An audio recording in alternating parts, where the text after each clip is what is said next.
अष्टम अध्याय नारद उवाच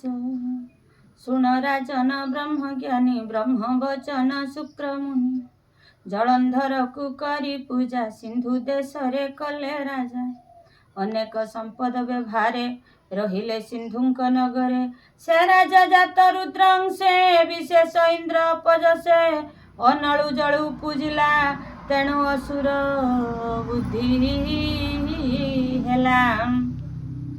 आ विधाता गले बर देई शुक्रंक तहु शिक्षा पाई सागर सुते बळे बळी नर राजांक दर्प दळी सर्व संपद कलाठुळ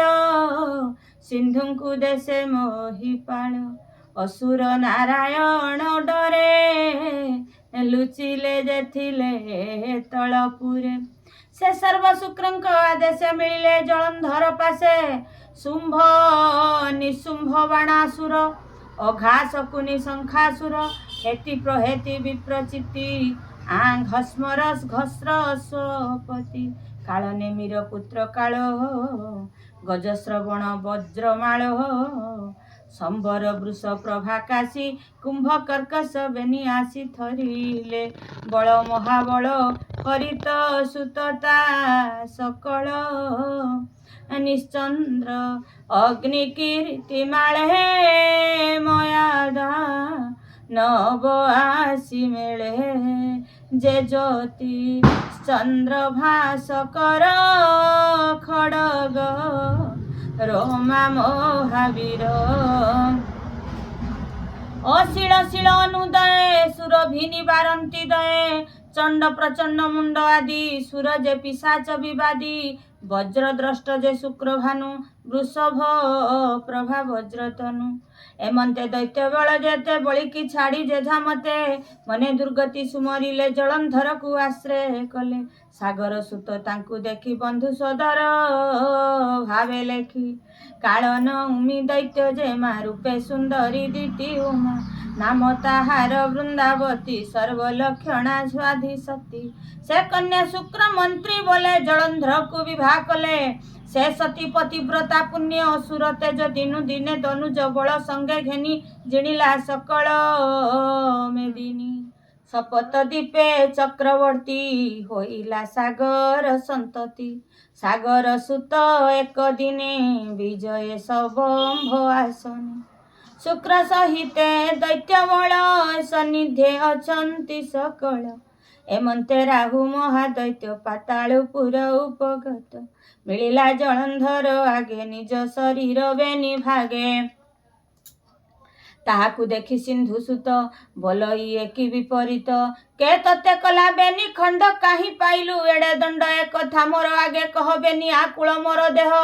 के तते कला एते सरी आज सारिबी तार सिरी ए मंत जलंधर वाक्य राहु कहई अति शोके ए भदेव ए कर्म मोहर भृगु नंदन कुपचार राहु वचने दैत्यना बोलई गुरु कहे राजा वचने शुक्रमुनि कहंती शिष्य स्नेह घेनी शुण राजन चूड़ामणि ए परा सत्य जुग वाणी दुर्वासा सापे हरसिति आउ हतशिरी तिनि भुवने दुख पुरी संपद आश्रय सुरासुर मंदय मंथिले सागर जे क्षीर सागर मंथनु लक्ष्मी सहिते कामधेनु पुष्पक आदि रथे जेते सुरादि औषध सहिते हरिचंदन पारिजात उच्च श्रवादि ऐरावत कौसुभ आदि मणि माने पूजे समुद्र मंथने जे अपसरा अष्टनारी अमृत घेनी धन्वंतरी एमंते उपजिले जेते विष्णुता देवतांक हिते अमर भंडारे रखाई आपणे लक्ष्मी विवाह होई भजने परसिले सुधा खाइबे बोली सर्वे श्रद्धा पत्र बोरी पंक्ति मेळे बसिले देवे कुतूहले माया मोहिनी रूप धरी अमृत परसंति हरि ए राहु कश्यप संतति सिंहिका गर्भूतपति चतुरपणे बुद्धि बळे ମିଳିଲେ ଦେବତାଙ୍କ ମେଳେ ସୁଧା ଭଖିଲା ଆଗ କରି ଦେଖି ଭକି କୋପିଲେ ନରହରି ଆଜ ବଜ୍ରେ ଚକ୍ରେ ଛେଦିଲେହା ପିଣ୍ଡ ହୃଦୟ ଭାଗୁବେ ନିଖଣ୍ଡ ଅମୃତ ପ୍ରସାଦ ନମଲା ଏକ ଉଭୟ ମୂର୍ତ୍ତି ହେଲା ତା ଦେଖି ବଳି ଅତି ଦୈତ୍ୟ ଯୁଝିଲେ ଦେବଙ୍କ ସହିତ କାହୁଁ ଜିଣିବେ ଦୈତ୍ୟଗଣ ଦେବଙ୍କ ପକ୍ଷ ନାରାୟଣ ଆପେ ଗରୁଡ଼ କନ୍ଧେ ବସି ଅନେକ ନିଶାଚର ନାଶୀ ଭୟ ଭାଜିଲେ ଦୈତ୍ୟ ବଳ ଏମନ୍ତେ ଗଲା କେତେ କାଳ ବଳି ଯେ ଗୋତ୍ର ଅଭିମାନେ ଶରଣ ଗଲେ ତ୍ରିଲୋଚନେ ପ୍ରସନ୍ନେ ବର ଦେଲେ ହର ବଳି ହୋଇଲା ବଳି ଆର ଯୁଦ୍ଧେ ଅମର ଗଣ ଜିନି ତ୍ରୈଲୋକ ହୋଇଲା କରେଣୀ ଦାନେ ହୋଇଲା ଅତି ଦାତା ତା ଜାଣି ଜଗତ କରତା ମାୟା ବାମନ ରୂପେ ଆସି ବଳିକି ମୋହିଲେ ଆକସି ଛତ୍ରେକ ବିପ୍ର ରୂପ ଧରି ଦାନେ ହରିଲେ ତାର ଶିରି ରଖିଲେ ନେଇ ତଳପୁରେ ଜେସନେ ରାଜ ଭଏ ଚୋରେ ଅସୁର ସେହି ମତ ହୋଇ ଲୁଚିଲେ ରାଜପୁରେ ଯାଇ ଏବେ ତ ଉଦଯୋଗ କାଳେ ଆସି ଖଟିଲେ ପାଦ ତଳେ ତୁମ୍ଭେ ହାକୁ ଦୟା କର ଅତି ଦୁର୍ଗତିରୁ ଉଦ୍ଧର ଏବେ ପୁଛିଲ ଯେଉଁ କଥା କହିଲି ଶୁଣ ମହାରଥା ଏ ରାହୁଦଣ୍ଡ ଏ ପ୍ରକାରେ ଏବେ ଖଟିଲା ଆସି ତୋରେ ଏ ବାକ୍ୟ ମନ୍ତ୍ରୀ ମୁଖୁ ଶୁଣି କୋପେ କମ୍ପଇ ବୀରମଣି ଘସ୍ମର ଦୈତ୍ୟ ଥିଲା ଆଗେ ତାକୁ ବଇଲା ଯାଅ ବେଗେ କହିବୁ ବାସବ ଅଗ୍ରତେ ସିନ୍ଧୁ ମନ୍ଥିଲା କି ନିମନ୍ତେ ତହୁଁ ଯେତେ କଉ ପୂଜିଲା ସବୁ କାହା ବୋଲେ ସେ ନେଲା ଯହୁ ନଥିଲା ରକ୍ଷ କାର ସେ ଘେନି ଏଡ଼େ ଗର୍ବ ତାର ଅସୁର କୂଳ ଦୂର କରି ଦେବଙ୍କୁ ଘେନି ଭୁଞ୍ଜେ ଶିରି ଏବେ ମୁଁ ଜାତ ମହାବୀର ସାଗର ସୁତ ଜଳନ୍ଧର ମୋର ପିଅର ଦ୍ରବ୍ୟ ଯେତେ ଦେବେ ନେଇଛ ବଳକୃତେ ସବୁ ତ ବାହୁଡ଼ାଇ ଦିଅ ନହିଲେ ପ୍ରାଣେ ମୂର୍ଚ୍ଛିଥାଉ ଏମନ୍ତ କହ ତାକୁ ଯାଇ ଶୁଣିବି ଶୁଣିକି ବୋଲେ ସଚି ସାଇଁ ବୁଝି କରିବା ସିନା ଦ୍ୱନ୍ଦ ପୂର୍ବେ ଯେ ରୋପିଛନ୍ତି ବାଦ ଏମନ୍ତ କହି ଦଣ୍ଡଧାରୀ ରାହୁକୁ ଗୌରବ କରି ସନ୍ନିଧି ରଖିଲା ବିଶ୍ୱାସେ ଘସ୍ମର ଗଲା ସ୍ୱର୍ଗ ଦେଶେ ପ୍ରବେଶ ହେଲା ସୁର ଆଳେ ଦ୍ୱାରେ ଯେ ଥିଲେ ଦ୍ୱାରପାଳେ ତାହାଙ୍କୁ କହି ସୁତ ବେଗେ ମିଳିଲା ସୁରପତି ଆଗେ ଆସ୍ଥାନ ତଳେ ଉଭା ହୋଇ ବୋଲଇ ଶୁଣ ସଚି ସାଇଁ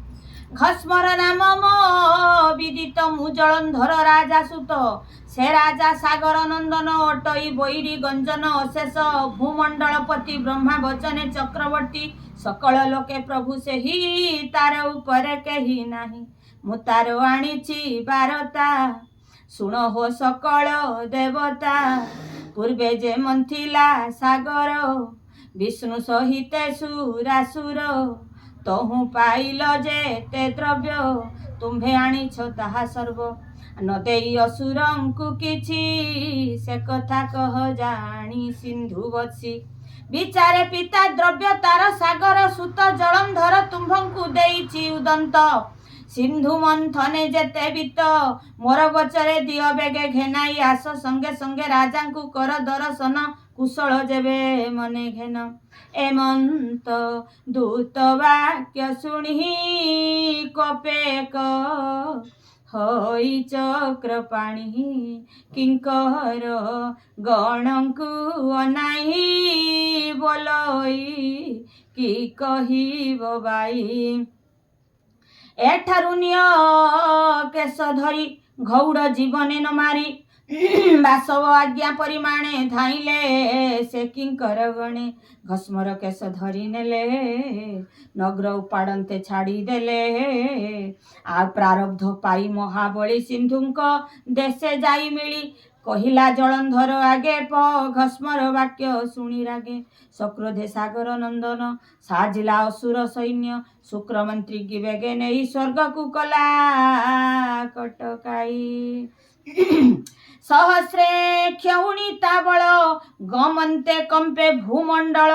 रथ तुरंत जे पदाती रणे साजंती रंगे अति बाट इटमक निशाण आ चलंती निशाचर गण विमल छत्र पंती पंती नदी से दिवाकर ज्योति थाट चलंते उड़े रेणु गगन अंधकार तेणु मेरु पर्वते उठी बल लंघिले देवतांक स्थल जानिले सकल सुर गणे इंद्र सहित मिली रणे देव दानवे भेट पड़ी पीति उप्रध दुरेडी आ करंती सेही घोर रण बिंधंती कोटि कोटि बाण वज्र सदृशे बाण पड़ी सबध जेने घड़घड़ी दुंदुभि निशाचर ध्वनि सबदे कंपे पुरतिनी विविध अस्त्रात जात सबद सर निघात दैत्य बिंधंती तीक्ष्ण सर जेने पर्वते जलधार ए रथे मातंग हस्ती चढ़ी युद्ध करंती आग बढ़ी पदाति बल मिशामिशी जुझंती जे शस्त्र उपेक्षी कांड कुंडार चक्र काती परिघ भूषंडी सकती गदा गुरुज शूल धरी विचित्र पाद गति करी से असी पत्र करे तोली प्रहार करुछंती बळी आणंती छाड़ंती सबुरी के माल युद्ध धरा धरी के पड़ी गड़ी रड़ी छाड़े सब देगिरी श्रृंगे झड़े देव दैत्यंक वीर डाके मेरु कंपई कहा संके ए बेळकु बेळ युद्ध टाण पड़ई अपर्याप्त बाण सरभि घाते शिर छिड़ी मड़ा उपरे मड़ा मड़ी उभय थाटू शिर तुटी कबंध नाचे कोटि कोटि रकत नदी प्राय होई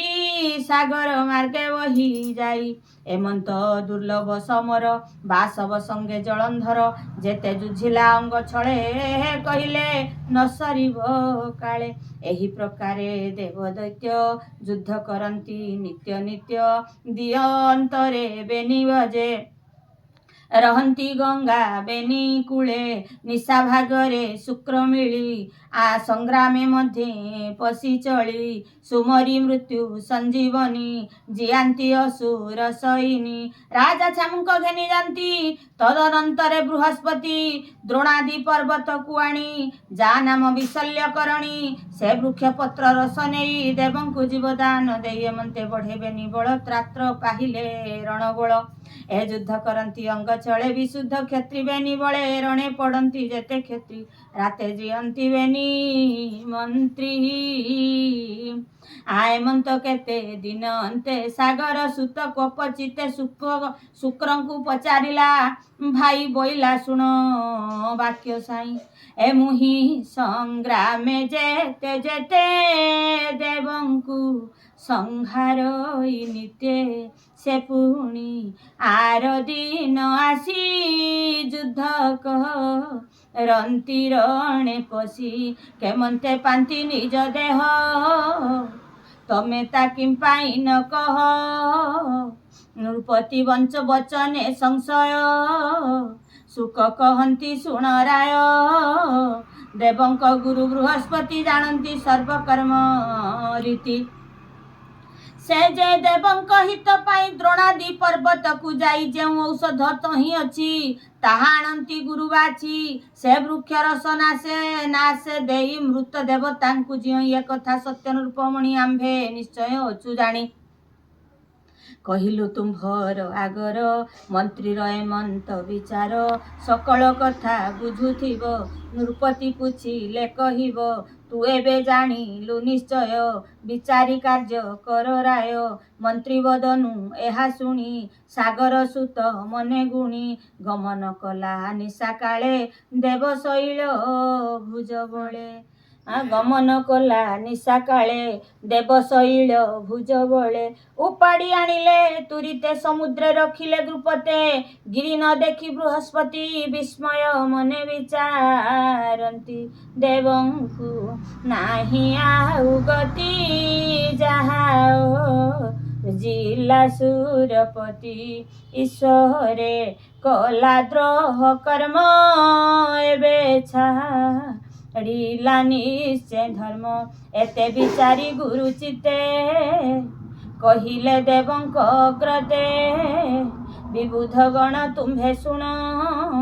ଦ୍ରୋଣାଦିଗିରି ଆମ୍ଭ ପ୍ରାଣ ନାନା ଔଷଧ କରି ଯେତେ ଅମର ପିୟୁଷ ସହିତେ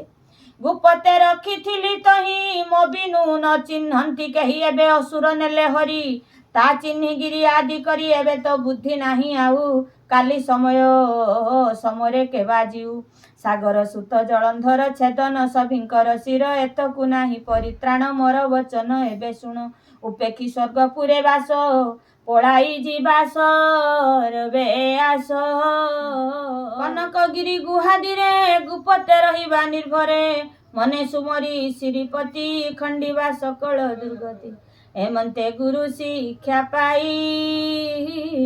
ସକଳ ଦେବ ଲୋକେ ଯାଇ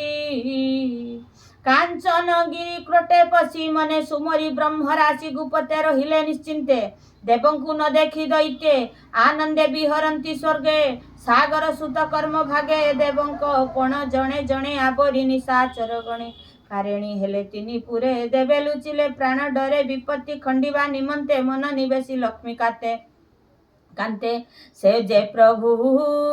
ସର୍ବ ଅନ୍ତର୍ଯାମୀ ଦେବଙ୍କ ଦେବ ଦେବ ସ୍ୱାମୀ ସକଳ ଲୋକ ପରେ ବାସ ନମଇ ମହାଦେବ ଦାସ इति श्री पद्म पुराणे उत्तरखंडे कार्तिक महात्म्ये देवलोक गोपनं नाम अष्टमोऽध्याय।